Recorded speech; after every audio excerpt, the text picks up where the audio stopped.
لو موجود عدد محدد يعني للنصرة كان الإمام ظهر. السؤال يقول المرجعيات الموجودة والعلماء والموجود في المجتمع الشيعي الآن الكثير من المجاهدين وغيرهم هذول هم أنصار أو سؤال بهالطريقة، فهل يسبب نظرة سوداوية هذا الموضوع؟ لا شيء.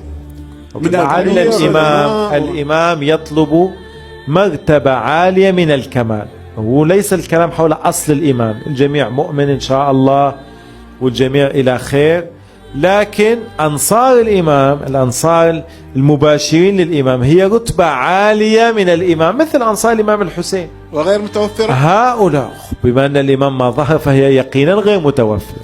الإمام الصادق وتلامذته العظماء غير متوفر فيهم نفس لو قرأت في أحوال أصحاب الإمام الصادق عليهم السلام وتفاصيلهم لرأيت أنهم لم يبلغوا مرتبة الكمال هذه التي بلغها أصحاب الإمام الحسين عليه السلام.